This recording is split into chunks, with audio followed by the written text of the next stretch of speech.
Hi, everybody.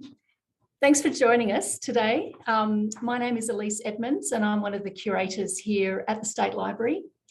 I am actually still at work. I'm at the library currently, and I would like to acknowledge the traditional owners on the land on which the library sits, the Gadigal people of the Eora Nation, custodians of the land.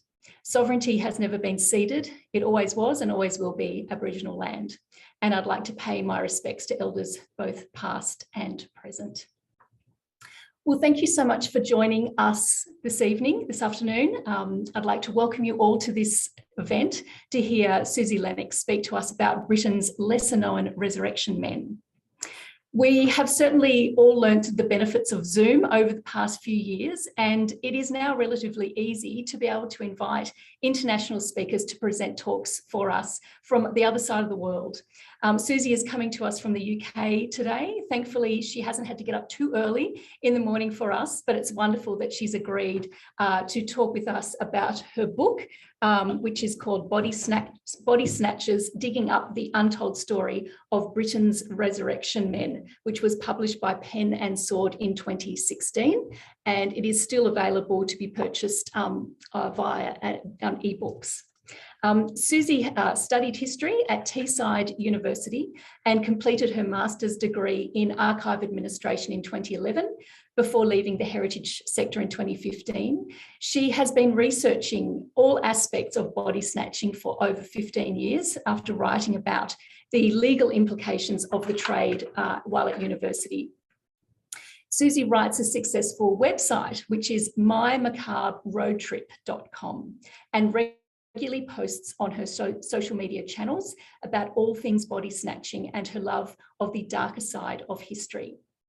After Suzie's talk, we will hopefully have time for questions.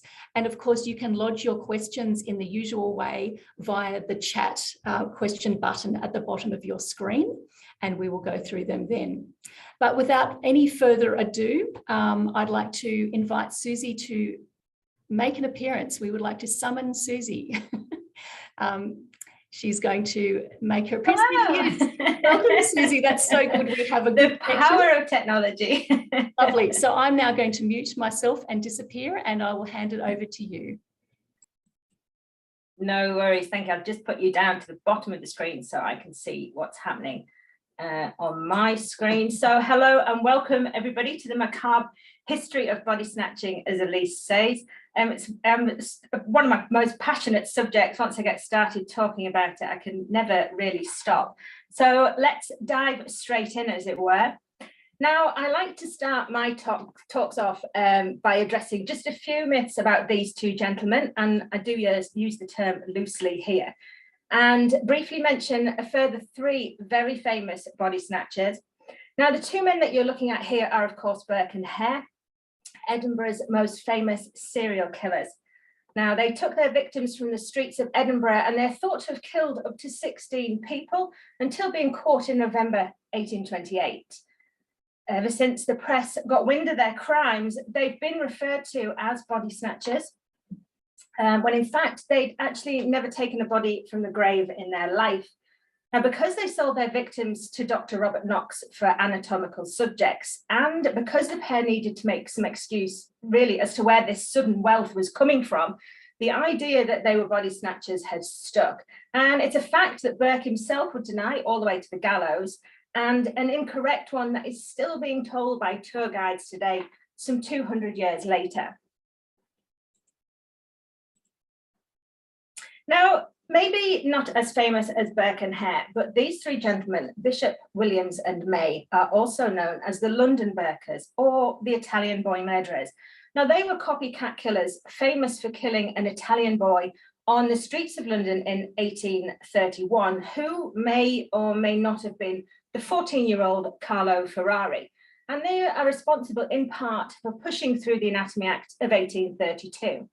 Now, the Italian boy murderers really were body snatchers, and they have also now turned to murder by this point. And all three men dabbled in the resurrection business, with Bishop himself stating that he'd been lifting the dead for over 12 years by the time they were actually caught. Now, although these stories are interesting, I'm not going to refer to them again. This is not where my interest lies. Instead, I want to draw your attention to the lesser known body snatchers of Britain and the cases that rarely, if ever, make the history books. Now, in 1828, at a select committee on anatomy, and that's a committee that's gathered to discuss a way of ending the dreadful resurrection business, Sir Astley Paston Cooper, surgeon to King George IV, famously says that there is no person, let his situation in life be what it may, whom, if I were disposed to dissect, I could not obtain. Dead bodies were big business, and body snatchers and anatomists knew it. The shortfall in cadavers had always plagued the medical profession, despite there being a slight increase in the legal supply following the 1752 Murder Act, which stipulated that those convicted of murder could and probably should be handed over for dissection. But 6 legally supplied bodies are never going to be quite adequate enough, and they certainly didn't meet the demand by the time that Sir Astley Cooper here is making his statement in 1828. Cadavers were now being delivered on a nightly basis to the teaching hospitals and private anatomy schools of England and Scotland, which by this date had over 1,000 medical students on each of their books. The whole, however, is swiftly plugged by the services of a type of man that even a mother couldn't love, the resurrectionist, and for nearly 200 years, body snatchers, resurrection men, or sack-em-up men, you can call them what you will, plagued Britain's churchyards and stole our dead, all in the name of science. Now, cadavers of all sexes and sizes were taken. Rarely was a body discounted when the shortfall in supply is so high, and it would be a practice that only begins to disappear or alter with the passing of the Anatomy Act in 1832. Now, stealing cadavers for medical research isn't a new thing. We know, for example, in Edinburgh in 1711, after the snatching of a Robert Findlay was discovered at Greyfriars Kirkyard, that its graveyards were being so heavily targeted that the incorporation of surgeons there were actually including a clause in the apprenticeship's indentures, warning them of expulsion if they carried on removing the dead in such quantities. Now, in the same year in London, William Cheselden, who's often referred to as the father of English surgery, he's just embarked on a series of private anatomy classes at his home in Cheapside, and he's actually bribing officials at the gallows for the cadavers that are really meant to be for the teaching hospitals. Now, with only 6 legally available cadavers that are taken from the gallows every year, it doesn't take a genius to recognize that there is a severe shortfall. And even with the supply offered to the anatomists following the 1752 Act, this increase is only amounting for about 10 to 12 bodies per year, and that's to spread across the whole of the teaching establishment, if they were lucky. Things, however, were to change dramatically in 1746 when surgeon William Hunter returned from Paris, and he brought with him what's known as the Paris manner or the Paris method. Now, that really is just the promise that every student that was to enroll in his school on Great Windmill Street would have the chance to dissect a cadaver all of their own. Before this, students had to clamber around a single body that would have been laid out on a central anatomy table in an often overcrowded anatomy theatre, probably using wet or dry specimens that had been prepared by the tutor. It's not ideal. The student wouldn't have been able to see anything, and the opportunity for them to maybe have a go and get their hands dirty, as it were, was severely diminished. But the study of anatomy isn't just confined to London. Bristol Infirmary, for example, in 1777, were advertising courses in anatomy. And so were lone individuals like Mr. Hunt in Oxfordshire here, who a year earlier in 1776 is offering anatomy classes actually from his home in Burford, with one body being available for dissections and another available for operations in every course. The introduction of the Paris manner there had not only caused an increase in competition amongst private anatomy schools and the teaching hospitals across Britain, but it's also put a further strain on the number of cadavers available to go around.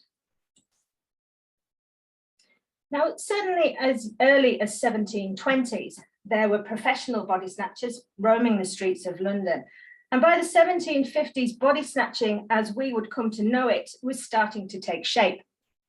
In the beginning, body snatchers were purely opportunists, men accustomed to crime, taking the opportunity to cash in on such a high valued commodity. Occasionally they worked in pairs, and gangs aren't really thought of until the last decades of the 18th century. They're usually smelly individuals, and I have one body snatcher on my books, as it were, who is known to have smelt like a corpse when he was arrested by the police. But they were more accustomed to drink than they were to a wash bowl. And as the decades wore on, some of them became very astute businessmen, despite their appearance. And by the turn of the century, body snatching and body snatchers are steadily on the rise. And in London, one gang in particular were becoming rather notorious for their actions. The Borough Gang, or the Crouch Gang as it's also known, taken its name from the leader, Ben Crouch, start to appear in the history books from around about 1810. Now, they're based unsurprisingly in the Borough of London, and they are ideally located to supply the teaching hospitals of St Thomas's, Guy's, St Bartholomew's, and the London Hospital. Their hunting ground initially consists of the graveyards in and around London. So we're talking about St Pancras, St Giles, Sparfields, etc. Even the hospital graveyards themselves, where they would sell back to the hospital their own dead for dissection. Now, as the period progressed and as the demand grew higher and the risks therefore greater, the gang would spread further afield, carrying out raids in Britain's sleepier graveyards. Now, in fact, things got so hot for the leader, Ben Crouch, who I like to think looked like this just because of his personality. Ben Crouch ended up in absconding to Edinburgh, actually, to escape the law, so while things calmed down a little. But while he was there, he turned his hand to teaching one anatomist about the secrets of the body snatching trade. Now, body snatching was big business by the turn of the century, and the Borough Gang were swiftly becoming leaders in their field. But before we look a little more closely at body snatching business in general and get into the nitty gritty of protecting your loved one's graves, I just want to have a look at the price of a cadaver. Now, the annual average wage for a labourer in London in 1800 was £12, and those in the rural villages, just a mere 9 shillings a week. So is it really worth it for people to steal cadavers and sell them to the anatomists? As the 18th century is starting to draw to a close, a cadaver is averaging around 2 guineas an adult, with children getting 6 shillings for the first foot. Now that's length rather than appendage, and then 9 pence per inch thereafter. 20 years later, so we're talking around 1810, this price is further driven up by the demand of the unscrupulous business methods by the Borough Gang. An adult cadaver is now costing £4, 4 shillings, so that's about 4 guineas, with other cadavers, those measuring 3 feet or less, being charged by the inch. Now, if we fast forward 10 years, and the Borough Gang, after having a change in leadership, had introduced what is known as opening and finishing money into the transaction. Now, opening money secured a fixed price for the cadaver throughout the dissecting season, and it was really like a delicate negotiation between the anatomists and the body snatchers. The final price included a bribe, which was really meant to be given to the watchmen or the sextons as a way of greasing their palms to get easy access into the burial ground. In reality, this was usually just pocketed. Now, finishing money was at the end of the season, when it was meant to be for a way for anatomists to secure the services of the resurrection men for the following year, a bit like a pre-contract. Prices would have been negotiated, not yet fixed, and a gentleman's agreement made that the body snatching gang would be the sole suppliers to that anatomist for the season. Now, I say season, there is a body snatching season that ran from October to May, and this was when it was in the colder months, so the body would have not decomposed quite as quickly. Now, it also helped to create some type of income for the body snatching business during the quieter months outside of this dissecting period. Now, in reality, it was a bit like an end-of-year bonus. But by the end of the body snatching era, and when the Anatomy Act is passed in 1832, an adult corpse was fetching as much as 16 guineas, which is over a year's wages. So personally, yes, I think it was worth it. Now, they were known as the most influential and important body snatching gang to have come out of the body snatching era. So we talk roughly between 1742 and 1832 when we're looking at the professional body snatchers. So really the type of person that I'm interested in. And the gang here usually consisted of between 6 to 7 men. Now, members came and went throughout the life of the gang, and battle between members, so disputes over like their wages or their pay, and lack of trust within the actual gang ran high, and they'd think absolutely nothing of ousting each other to the authorities if they felt that they'd been duped by their inner circle. Now, it's always been unofficially recognised that the leader of the greatest body snatching gang in London was Ben Crouch himself.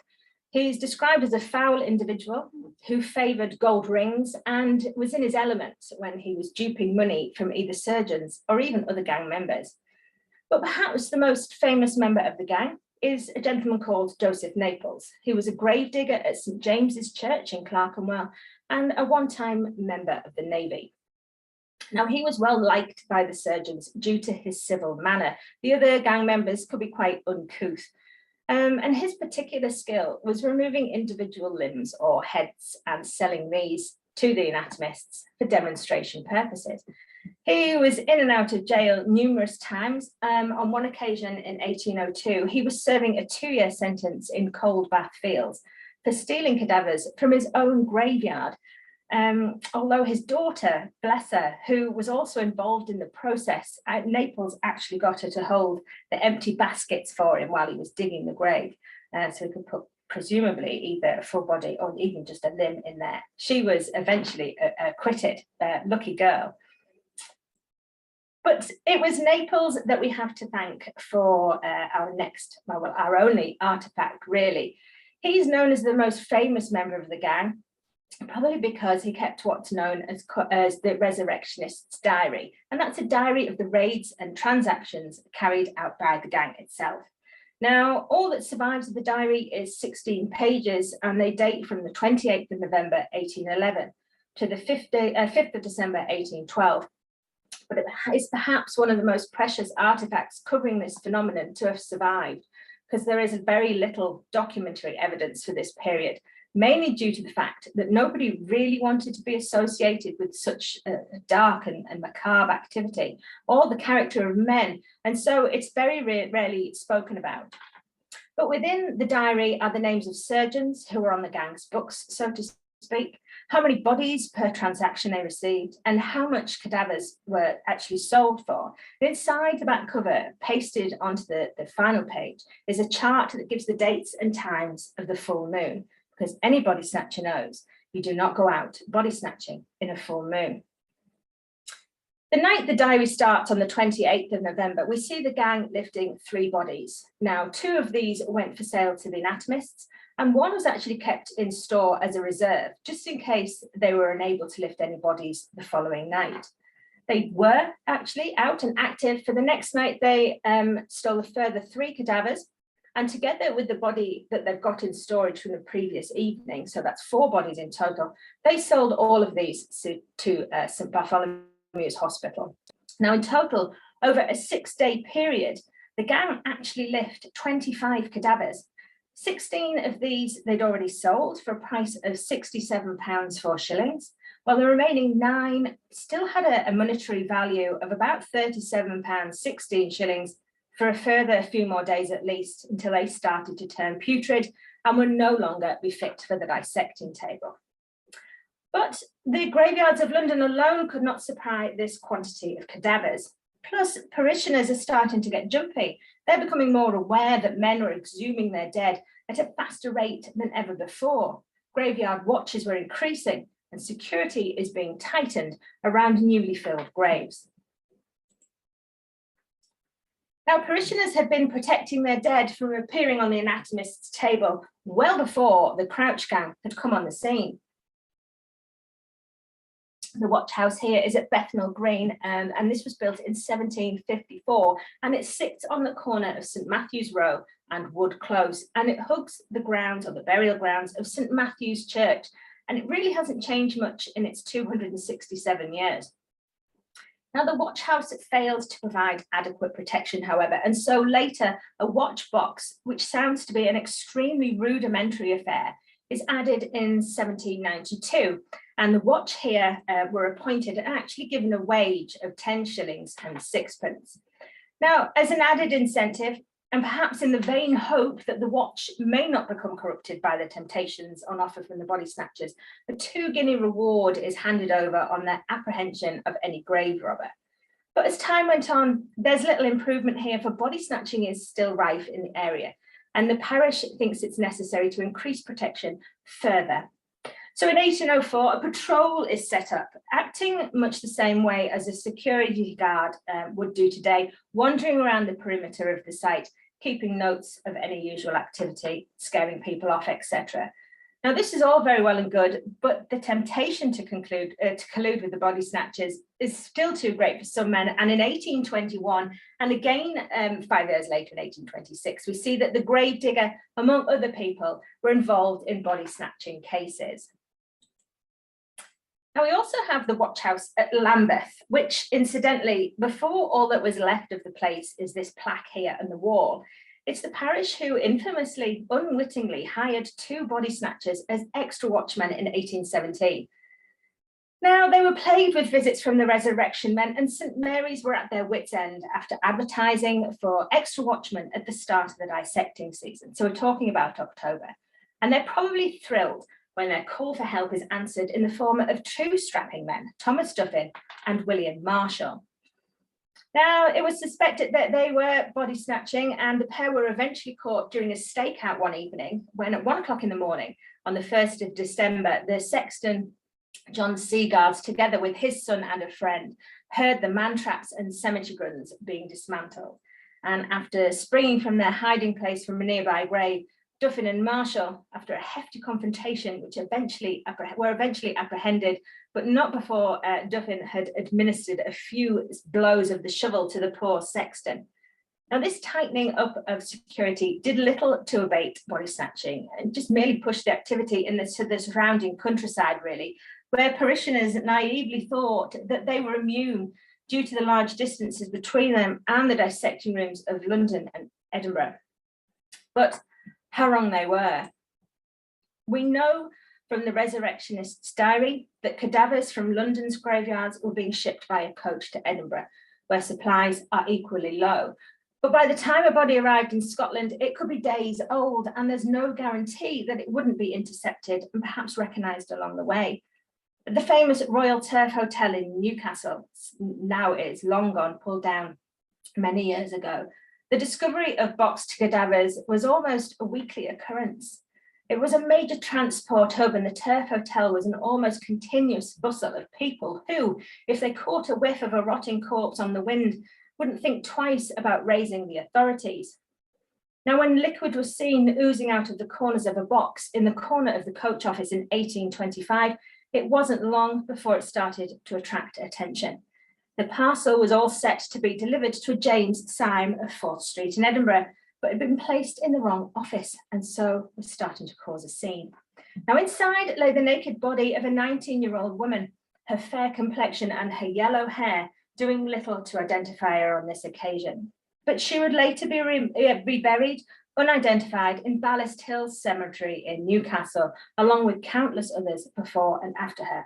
The place is now used as a parkland in the area. But cadavers destined for shipment weren't always discovered in this way. Just outside of Jedburgh in the Scottish borders lies the small parish of Ancram. Now, in 1825, the parishioners here are confronted with a decomposing corpse at the side of a quarry. It had been prepared for shipping. The naked female cadaver had her arms corded against her body and her hands on her shoulders. She also had her legs bent backwards at her knees, tied tight against their thighs. You're going to have to visualize that because I can't quite do that movement, I'm afraid. But it was discovered that she'd been snatched from Bedrow, which is only 4 miles west of Jedburgh, and nobody really knew for certain what her body was doing, partially hidden in the undergrowth near the quarry that day. Now, it's thought that the body snatchers who were responsible for her snatching were actually serving time in Jedburgh jail and had been able to go back and collect her as planned. But I will say, however, that it is very unusual to discover a cadaver so well prepared for transport as this one was, and then just abandoned outside at the roadside or under the hedge. Usually they've just been roughly stuffed under the hedge, maybe it's partially reburied even under leaves and soil, or thrust into a nearby dung heap if the body snatcher thought the authorities were onto them. But not all cadavers discovered ready for shipment had been taken from a country graveyard. 2 years after William Hunter's anatomy school in Great Windmill Street has opened and is offering cadavers for everybody, William Gray is spotted with a box as he walks along King Street, which is now Snowfields in the London borough of Southwark, not too far from Guy's Hospital. Now, it was once a narrow street, it no longer exists, and it was well known to be littered with taverns. When Pepys is writing his diary in the 1660s, he notes 12 taverns in total, although it is said that there were thought to be up to 50 taverns just in this small street alone. It was a street that was becoming a maze of slum alleys, perfect for any resurrection man to wander. Now, the box Gray was carrying contained the trussed-up cadaver of a fine-limbed female, en route, no doubt, to the nearest medical school. Now, in order to get the body into the box, it had been folded into three, trussed up like a ham, the Oracle and Public Advertiser described it, with her neck and legs together. Now, the folding of cadavers in this way to get them into a parcel suitable for transporting across the country on the back of the coach isn't that unusual. They would be folded up and squashed into boxes or hampers of varying different shapes or sizes. A lot of it depended on the size of their torso. Their backs will be cracked and their limbs folded up and tied tight with a rope. That is, if a cadaver was being put into a box. One can only imagine the crunching and the grunting that would have occurred when the body snatchers in Liverpool in 1826, for example, were trying to fit 3 to 4 cadavers into a barrel. Now, the discovery made in Liverpool showed everybody just how prolific and organised the body snatching business had become. On the morning of the 10th of October in 1826, 3 barrels were discovered by dockers containing the bodies of 10 adults, all squashed into barrels that had been labelled bitter salts, 3 to 4 cadavers per barrel. Now, investigations led to a cellar under a boys' school on Hope Street, where more gruesome discoveries were made. Cadavers were found packed into barrels of all different stages, all ready to be delivered. The walls of the cellar was actually hung with the clothing belonging to the body snatchers. Now, a further 22 cadavers were found in the cellar, and including the bodies of children in that count, and a total of 33 bodies in this one discovery alone. Investigations eventually led to a gang of 5 men who had been robbing the dead from the graveyard at St Mary's in Liverpool, and that was the burial ground used by the workhouse. Now, out of the 5 men, 3 men were eventually apprehended. One was acquitted and one actually absconded.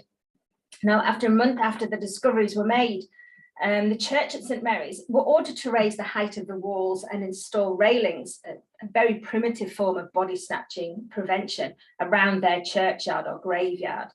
But it wasn't practical for bodies to be shipped up and down the country, and it was much quicker and more economically viable to shop locally, as it were, as demand for cadavers increased. And so, in an attempt to secure the dead, parishes turned to a number of prevention methods, many of which are still in situ today. Now, you have no doubt heard of, perhaps even some of you have even visited the mort safes at Greyfriars Kirkyard in Edinburgh. These are known as double bedder mort safes, and they're perhaps the most famous bits of body snatching prevention to have been shared around the world. But the stealing of the dead isn't just happening in Edinburgh, and we can see much finer examples of mort safes than this if we travel just a little further afield. Now, it's usually accepted that mort safes are a Scottish invention, and there are a few appearing in England, and there's lots of iron-fenced burial plots that get confused with Victorian burial embellishments. These are not mort safes, despite what people say. Now, made by the local blacksmiths, they start appearing around 1816 and cost anything up to £5. So we're looking at about £280, £300 in today's money. Now, mort safes, along with watch houses, are the most favoured form of body snatching prevention. There's no blueprint for them, and for making a mort safe, we don't really know where they came up with the design, but we do know that they developed from the very rudimentary mort stone. Now you can see this one here on the left from Gullen in East Lothian, and then on the right at Prestwick in Argyll, which is considered to be one of the finest examples of a mort stone to survive, actually. But it wasn't long before the resurrection men figured out a way to access the cadavers beneath these heavy lumps of stone. It's quite simple. They would just dig down the sides and access the coffin, that way pulling the corpse out via a hole in the coffin. And now to counteract this, mort safes began to take shape, and iron lattice skirts or frames are started to be fitted to the underside of the mort stone to prevent access. Now, this is the mort stone at Towie in Aberdeenshire. It's actually on its back, so the big mort stone or granite slab is actually in the ground, but you can see how the skirt would have been fitted around here, and then it would have been thrust down into the soil once it had been placed over the coffin, making it even more difficult to remove. This style of mort safe is actually unique to Aberdeenshire, and these particular fine examples here, 4 in a set, are in Cluny, right next to the Fraser Mausoleum. Now, these are still in situ because they would have been a privately commissioned protection or prevention, and they were intended to remain in place in perpetuity. A more common style of mort safe is this cage-like design, like those found in Ayr on the west coast of Scotland or at Alloway, Oldkirk. Now, both of these images are showing the upper frame of the mort safe that would have clamped over the top of the coffin, and then a simpler frame would have been put underneath, and the two would have ultimately been bolted together around the coffin with a series of iron rods. Now, these are probably best seen on the mort safe at Bolton Kirkyard in East Lothian. Now, there's 28 rods in total would have been used here, and they would have been kept in place by a series of bespoke nuts and spanners, and 2 of which you can see at the top here with their different shapes and notches, just adding a further level of security. Now, another style of mort safe is the iron over coffin, and that's lowered over the wooden coffin at the time of burial. These 2 here are from Aberfoyle in Stirlingshire, but others can be found in kirkyards around Edinburgh.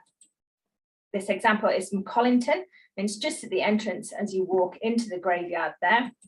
And this one here is at the National Museum for Scotland and dates from 1831. Now, these heavy iron over coffins would have belonged to the parish, and parishioners would have had to have been in a mort safe club or mort safe society in order to be able to make use of them. Now, I also mentioned watch houses as an equally popular form of body snatching prevention. And again, these are pretty prolific throughout Scotland. I've mentioned a few examples in London already, but there's just a few notable ones in Scotland that I just want to introduce you to. Now, after some fine adjustments to its design, Udny Revolving Mort House was completed just in time for the Anatomy Act to be passed in 1832. The site is completely unique owing to the revolving wooden turntable that's located inside the mort house itself.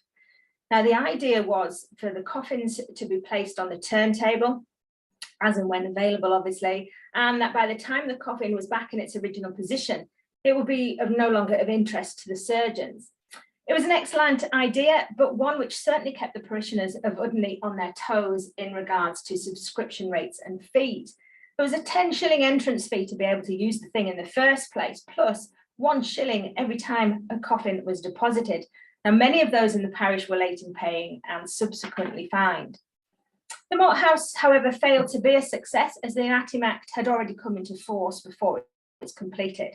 And so by 1836, the key holders for the mort house could no longer summon up the enthusiasm to follow the regulations, and it fell out of use. It did, however, have a second life, for it was used by the Home Guard as a rifle store during World War II. Now, this here is Old Pentland in Midlothian, and it has the honour of being the location for one of the first true or confirmed recorded cases of body snatching in what has been dubbed by some as the Resurrection Times. It was here in April 1742 that the body of Gaston Johnson, the young son of Robert Johnson, is taken from his grave and is later found tucked under the arm of gardener John Samuel, as he's walking through the city gates and into Edinburgh. Now, after a swift trial, Samuel is actually found guilty of being in possession of a dead child and is sentenced to be whipped through the streets of Edinburgh for his crimes, as well as being banished from Scotland for 7 years.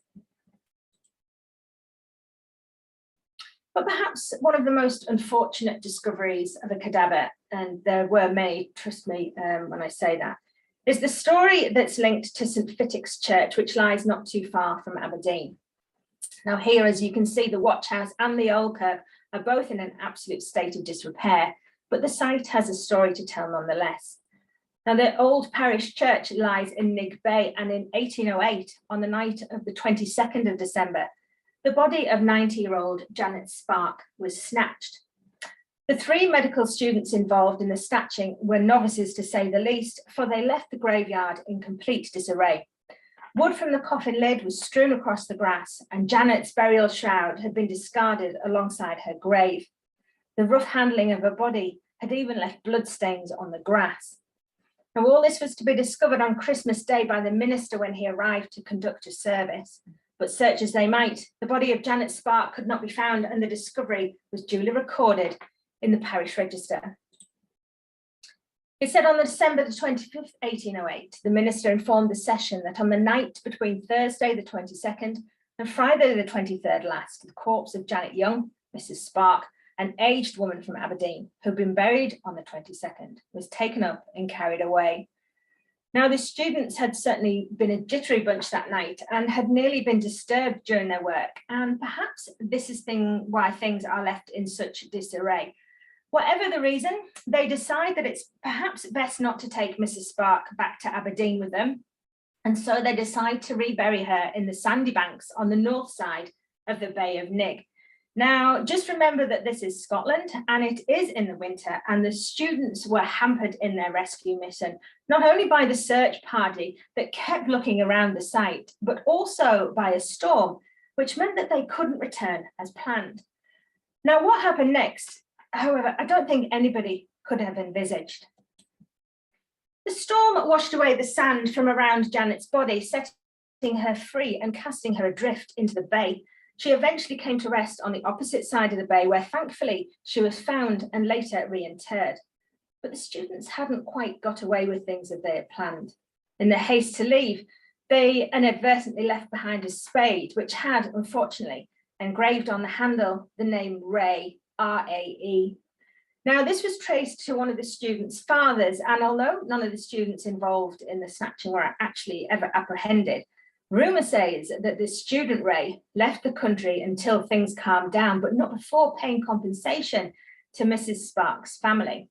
Now, as an aside here, a mort safe was actually gifted to the parish of St Fittick's in 1816 by the superintendent of Aberdeen Harbour Works, in the vain hope that it would deter the local fishermen of all people from stealing cadavers.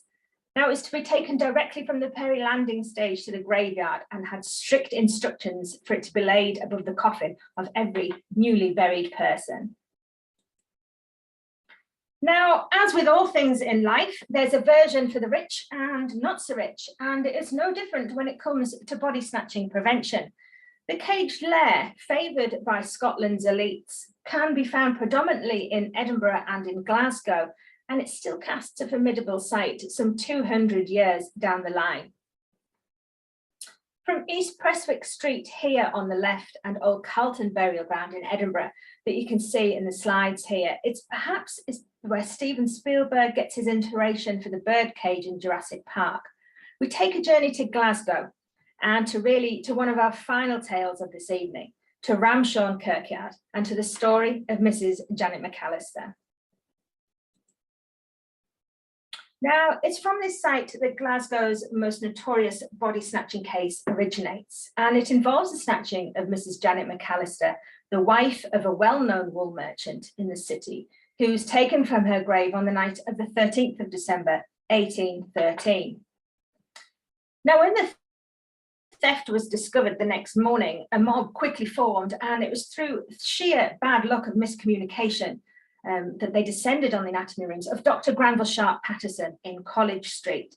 Now, a search was made of the premises. They were pretty sure that Janet was there, And they had a look under the dissecting table in the fireplace, and they also looked through barrels which were full of brine, and they contained a number of severed heads. And this led the authorities to finding multitude of body parts, not all of which belonged to Janet.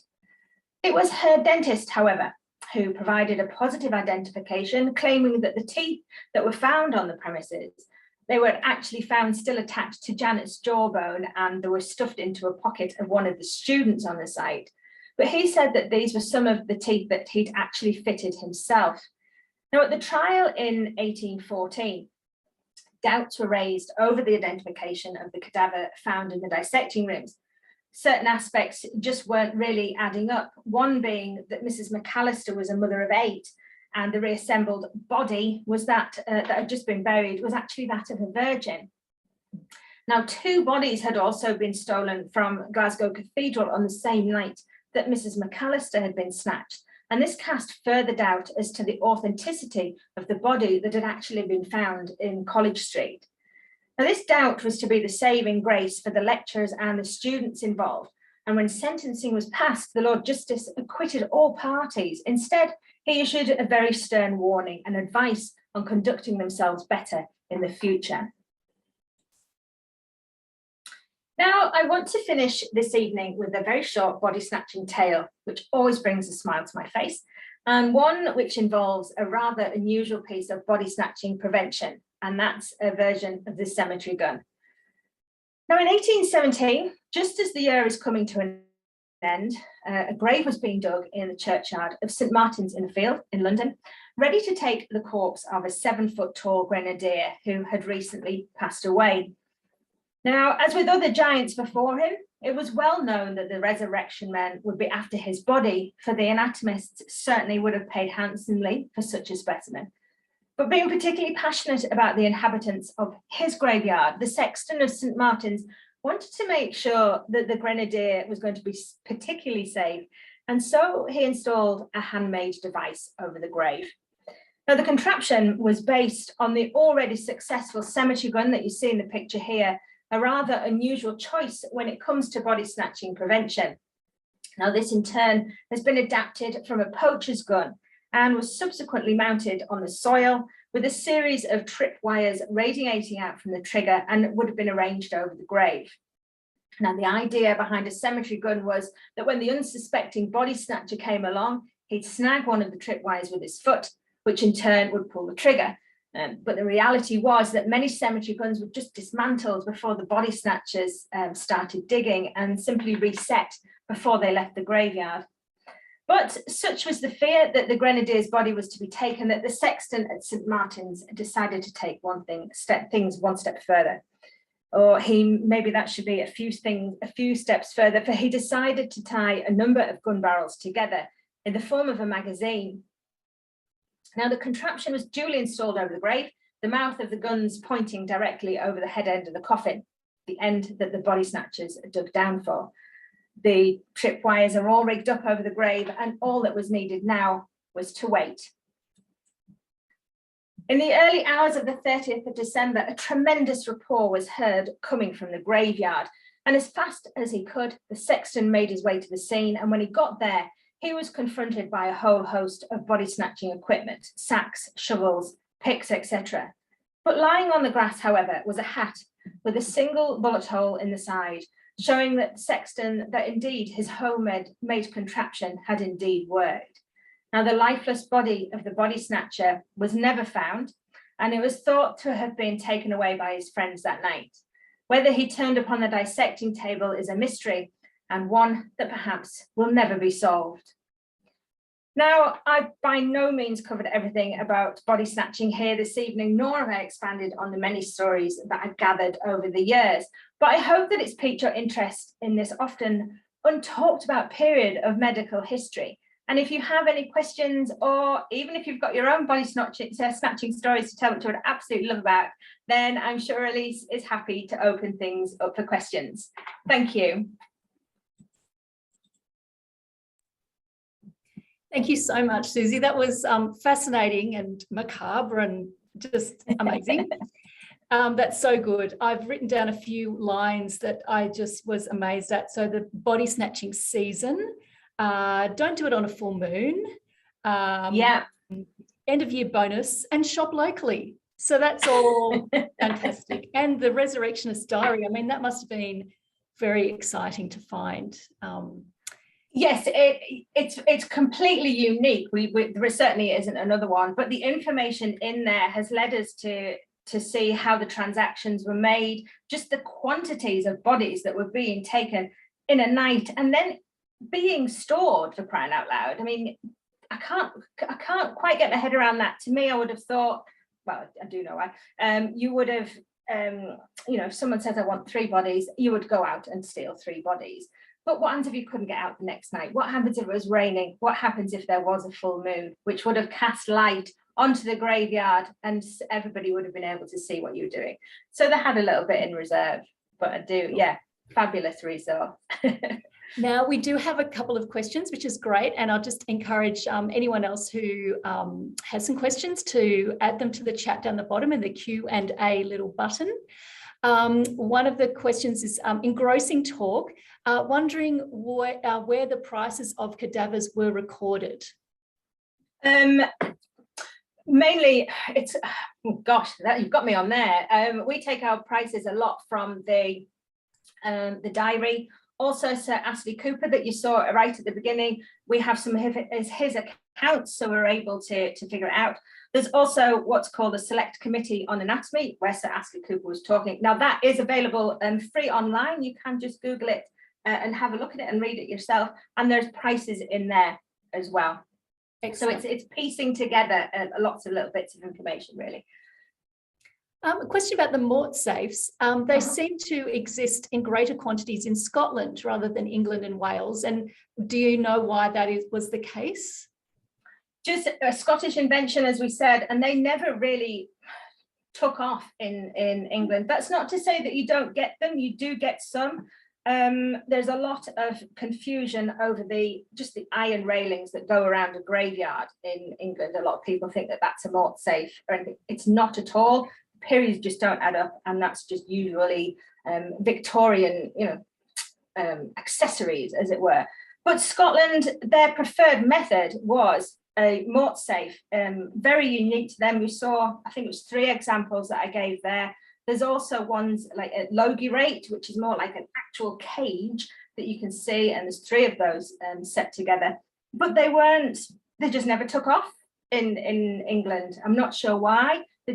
Nor in Ireland, where probably the watchtower and the watch in the cage lair is more of a thing in Ireland, but certainly body snatching and mort safes is a Scottish thing.